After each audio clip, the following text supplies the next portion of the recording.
When Milhouse and Bart were playing together, they got into a messy fight. Homer had no choice but to call Milhouse's dad to come pick him up. Neither Homer nor Marge was particularly fond of Milhouse. Then Kirk arrived in a new car to get his son, and this made them suspicious. Kirk was going through a midlife crisis.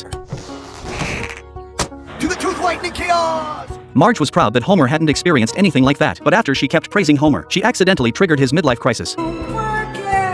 Homer was so anxious he couldn't sleep, and even a trip to Moe's Tavern didn't help. He began thinking about his pen pal from many years ago. While Marge was looking at old photos, a man suddenly showed up at their doorstep. It was Eddie, Homer's childhood pen pal. But when Eddie saw Homer's bald head, he was clearly shocked. After introducing himself to Marge, Eddie started talking about how he and Homer used to ride horses when they were kids. Seeing how downcast Homer was, Eddie told him he'd never stopped chasing his dreams. Homer said what he really wanted was to be with his wife and kids, but Eddie didn't believe that. He decided to help Homer relive their childhood dreams. Marge was angry at first, but Eddie convinced her to let Homer go alone. They started checking off items on their childhood wish list, excluding a few that were way too unrealistic. They began with a ride in a fire truck, then pretended to be pirates, and even starred in a monster movie. All of this made Homer feel more alive than ever before, though Marge didn't quite see it that way. So Homer also found something fun for her to do.